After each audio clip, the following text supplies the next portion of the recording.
मित्रांनो, हे मासे विक्रीसाठी नाही आहेत. हे जिवंत मरळ मासे रिसर्चसाठी चाललेत. आमच्या कालच्या रीलमध्ये आम्ही तुम्हाला दाखवलं होतं की आमच्या फार्मवरती PhD स्कॉलर राहुल आले होते.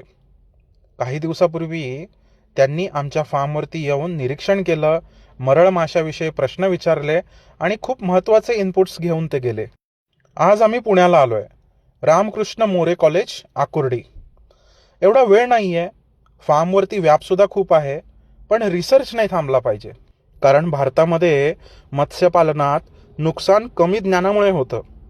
चुकीचं फीड, थांबलेली ग्रोथ आणि शेतकरी एकटा पडलेला. हे फक्त मासे पोचवणं नाही आहे.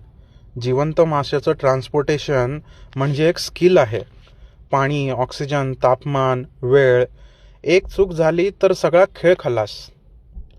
आज हे जिवंत मरळ मासे लॅबमध्ये जात आहेत डेटा मिळवण्यासाठी आणि उत्तरं शोधण्यासाठी. आज मासे पोचले, उद्या डेटा बोलेल आणि परवा नाही, पण योग्य वेळ आली की सकारात्मक बदल नक्की सुरू होईल, हा आमचा दृढ विश्वास आहे. आज इथे एवढंच. रिसर्च पूर्ण झाल्यावर आपल्याला याचं अपडेट नक्की देऊ.